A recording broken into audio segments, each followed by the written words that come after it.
Xin chào tất cả các bạn đã quay trở lại với kênh của Văn Hóng Lazada. Ở đây thì mình có một số cái loại kẹo mặn. Có lẽ cũng rất nhiều người chưa ăn kẹo mặn, nhưng mà nó có tên gọi là kẹo chanh muối các bạn. Thực ra thì nó vừa ngọt, nó vừa mặn, nó vừa chua, vừa cay. Ở đây mình có một số các loại kẹo của Nhật. Thực ra của Nhật nhưng mà thấy có sản phẩm của Việt Nam này. Và mình có nghe đồn ở trên thị trường đang có một loại kẹo đang làm mưa làm gió, đó chính là kẹo Anpelipe chua cay, như là loại xoài chua cay ấy. Và hôm nay mình đã mua thử một kiện. Đây, kiện nó về rồi. Hôm nay chúng ta cùng ăn thử và trải nghiệm xem cái kẹo Anpelipe hương xoài nhân muối ớt thì nó như thế nào.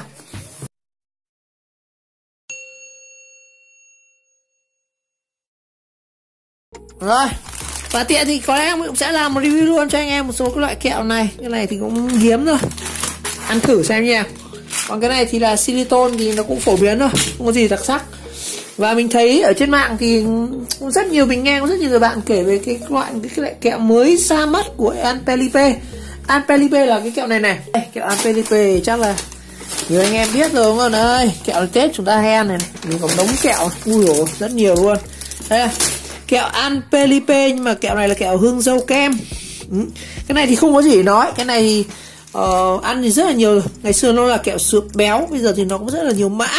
Nhưng mà thấy bảo là Anpelipe vừa ra mắt một loại kẹo ăn nó cay cay, nó lại mặn mặn, nó còn ngọt, chua chua. Mình nghe thì tả rất là lạ, và mình quyết định mua thử. Đây, và quyết định mình mua ở trên Shopee nha. Đây, mua trên Shopee, mới đặt hôm qua. Hôm qua 19, hôm nay 20 ra luôn này. Từ cái nói chung là trên này thì bán cũng mỗi nơi bán một kiểu ấy. Có loại bán gói, có loại bán thỏi, có loại bán túi, chả hiểu. Mua mình thấy cái shop này rẻ nhất mình mua đại. Và cũng thấy cái lượt đánh giá cao nên mình quyết định mua. Từ shop là Tạp Áo Dụ Thảo ở tận Mỹ Đình. Số điện thoại đây. Chúng ta sẽ có cái kiện này sẽ có là kẹo Anpelipe hương xoài nhân muối ớt combo 10 cái. Và giá mình mua ở đây không ghi, nhưng mà mình mua trên Shopee là 6.000 10 cái nhá. 6.000 một thỏi 10 cái. Và mình mua 4 cái là 64 nhân là 24. Như vậy là 24.000 40 cái. 10 nhân 4 mua 10 thỏi, 4 thỏi đấy. Và kết hợp thì mình mua thêm một số các loại ô mai nữa rồi về ăn thử xem như nào. Cũng giá cũng rẻ, có 10 mấy nghìn một loại ô mai thôi. Đây, ô mai phố cổ này là mơ cay một cái này, ô mai xấu cay một cái này, ô mai phố cổ mặn chua cay. Mình mua thêm 3 cái loại ô mai chua cay, tiện review luôn trong bài video này. Và tổng đơn hàng này không áp mã giảm giá gì, không chơi luôn, thì là tổng là 73.000 nhá, 72.973.000. Đặt không sao nhận được luôn, quá nhanh và nguy hiểm. Đây, kiện hàng đây, hộp ngoài là phở gà cái gì ấy. Bây giờ bóc ra thử xem là kẹo tiếp như nào. Thấy bảo ngon lắm mà. Thì cũng tò mò. Rồi thử nhá. Rạch ra này. Kẹo chua cay thì nó như thế nào.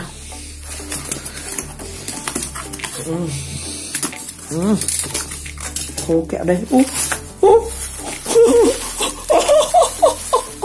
Ôi trời ơi, kẹo như vậy là mình hoàn toàn bất ngờ ạ. Ở đây mình tưởng là thỏi cơ, nhưng mà sao lại bán mình kiểu bọc như thế này.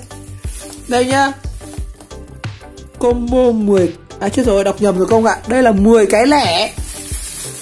Tức là họ bóc từ túi to ra thành một cái túi kẹo như này. Mình tưởng nó dạng thỏi tuyết như này, nhưng không phải nha. Đây, chúng ta sẽ có là không biết có đủ không. Chỗ này là 24.000 đồng thôi. Ui giời, túi thủng rồi. Rồi, còn kiện hàng bên trong nữa chúng ta sẽ có là một hộp nữa này. Tí mình sẽ review luôn cho anh em ăn thử trải nghiệm luôn. Đây, mặn chua cay hết rồi. Đó, tổng đơn là 79.000 tất cả đống này nhá. Còn cái đống này là của mình riêng. Là chúng ta sẽ có 4 hộp này. Rồi đấy, cái sản phẩm mà chính mình giới thiệu các bạn này thì hôm nay không phải là gói, không phải là thỏi, không phải là lọ gì, mà là cái này. Đây, thử nhá. Rất tiếc là không có gói cho anh em, cũng không có túi. Đây, shop bán như nào thì mình review ý hiện cho anh em này. 24.000 được từng ngày kẹo. Ui giời, 24.000 được có từng ngày kẹo thôi. Bây giờ chúng ta đếm số lượng là 40 cái thôi. Mình mua 4 tuyết, mỗi tuyết 10 cái, như vậy là sẽ là 40 cái. 5 này. Cái này tôi phải kiểm thôi nhá. Của 40 cái luôn. Shop bán đúng đủ 40 cái. Nhưng mà nó không theo tuyết mà nó lại theo cái kiểu như này anh em ạ. Ui giời ơi, không có túi gì cả. Rồi tất cả đống kẹo của mình đây, tính ra mình sẽ tính một chút về giá. Như vậy là 6.000 10 cái thì tính ra chúng ta sẽ có một cái kẹo này là khoảng 600 đồng. Và mình cũng khi mà mình tìm cái sản phẩm ở trên Shopee thì mình thấy có một điều rất buồn cười. Có rất nhiều shop họ bán lẻ một cái này giá là 1.500 một cái anh em ạ. Như vậy là lãi tận gấp 3 lần giá trị thực của nó. Còn giá ở ngoài thì mình thực sự thì mình đi một số siêu thị của Big C hay là của Aeon thì mình không tìm được cái kẹo này. Còn cái kẹo Anpelipe thường này thì tìm rất là dễ. Đây, kẹo Anpelipe thường như này. Cái kẹo dâu hay là kẹo sữa béo thì rất là nhiều, mua được rất dễ luôn. Nhưng mà cái kẹo mà đặc biệt này thì không tìm được. Đó. Như vậy thì mình có thể mua ở trên Shopee nhá. Rồi, ở đây thì mình tiện review luôn cho anh em cái đơn hàng này. Chúng ta sẽ có một cái mình mua thêm là mận chua cay phố cổ. Nghe đâu là có 13.000 một hộp này thôi. 13.000 một hộp này. Đó. Hạn sử dụng đâu nhỉ? Cái này mua mình tặng thì mình cũng không ăn cái này nhá. Là ngày 17 tháng 11 hạn sử dụng 1 năm này. Đến năm sau là 2021 này. Hộp này là hộp mận chua cay nhá. Khối lượng của nó là 180g. Và thành phần thì cũng có mận tươi, gừng, đường kính, muối ăn. 13.000 một hộp. 13 hay 14.000 gì đấy, không nhớ lắm. Rồi, mình có một hộp là sấu cay. Thành phần gồm có quả sấu tươi, đường kính, muối ăn. Và cùng trọng lượng là 18g. Ô mai phố cổ này cũng bọc niêm phong các kiểu con là điều. Đây, một hộp đây. Đó. Đen đen này, ăn không biết ngon. Đây là sấu cay nhá. Hạn sử dụng là 1 năm, 6 tháng 10 năm 20 đến 6 tháng 10 năm 21. Trở lạnh thì chắc để được. Và cuối cùng đó chính là một cái ô mai mơ cay, cũng 180g, cũng giá như thế. Nói chung là mấy cái này giá như nhau. Có loại ngọt nhưng mình thích ăn loại cay. Gồm có mơ, gừng, đường kính, muối, cam thảo, ớt rất là ngọt. Như vậy cái này thì nó lại có thêm nhiều hơn. Bạn sử dụng đâu? Bạn sử dụng đây là 20 tháng 10 nhá. Cũng 1 năm này, 20 tháng 10 năm 20. Rồi, đây là 3 cái lọ mình mua thêm thôi. Với cái đống kẹo này bây giờ mình sẽ ăn thử nhá. Đầu tiên là xem thành phần của nó có gì đã. Thành phần cái kẹo này thì mình quảng cáo là nó vừa chua, cay cay, ngon ngất ngây. Nó là muối ớt. Không có túi, nghe cũng chả biết thành phần trong có cái gì. Đó. Thấy bảo là ăn nó có vị xoài kiểu gì ấy. Bây giờ mình sẽ bóc ra thử một cái cho anh em xem nhé. Ồ, như vậy thì khi mà chúng ta mở ra thì cái kẹo này thì nó sẽ là nhân màu xanh. Nhân màu xanh nhá. Sẽ khác với cái kẹo Anpelipe thông thường đây. Mình có một cái kẹo Anpelipe màu hồng hồng này. Có mấy cái Anpelipe màu hồng để cho anh em so sánh. Bóc thử một cái màu hồng này. Cái màu hồng của Anpelipe thì nó sẽ là hình này nhá. Rất là đẹp này. Hoa văn này. Mấy cái kẹo muối ớt này thì nó là màu xanh. Nhìn như viên xoài, bây giờ ăn thử nhá.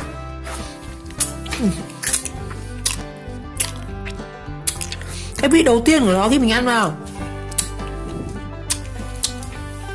nó có vị xoài. Nó có vị xoài. Xoài chín á, không phải là xoài chua. Có vị xoài. Bây giờ mình sẽ cắt thử bên trong cho anh em xem bên trong nó có gì. Và tranh thủ cái khi mà cái kẹo nó tan trong mồm mình thì mình sẽ tạo được cái vị của nó như thế nào nhá. Bắt đầu ăn đến cái nhân bên trong rồi. Đây này anh em nhìn còn cái nhân bên trong của nó này. Nó sẽ có cái nhân như kiểu nhân ớt ấy. Đây mình sẽ cắt một cái thử cho anh em xem bên trong. Rồi nhá. Mình ra thử cái này. Mình cắt làm đôi luôn.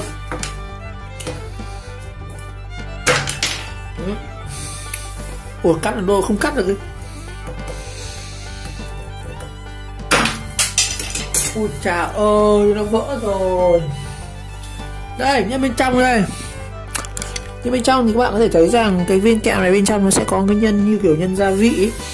Đây này. Khi các bạn mút vào, nó sẽ có một cái phần như này. Đây này.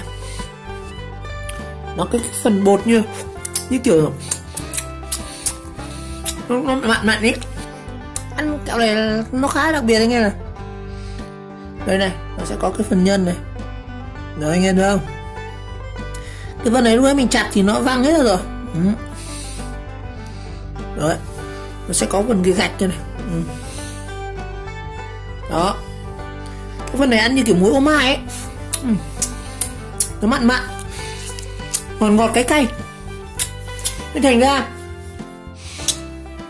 khi mà chúng ta lúc đầu cái kẹo này nó sẽ có vị xoài, nhưng mà càng ăn mình mút ấy, đây nó thủng này, nó sẽ có vị mặn mặn, ăn khá là lạ. Đầu tiên mình ăn thử kẹo này không?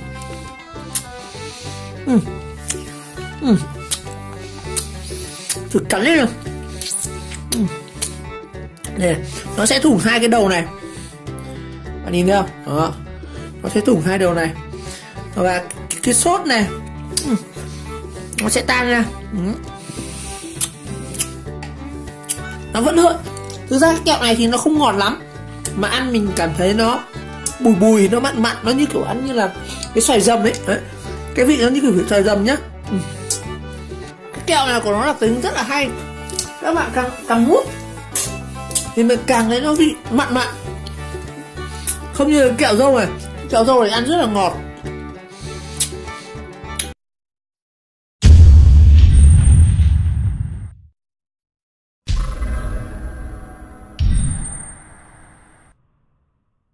Rồi, như vậy trong video ngày hôm nay thì mình cũng đã chia sẻ với các bạn về cái kẹo đang rất là hot trên thị trường, đó chính là kẹo Anpelebe muối ớt. Ăn của nó rất là ngon, cái vị xoài có vị mặn mặn ngọt ngọt, ăn như kiểu xoài dầm, xoài lắc ấy.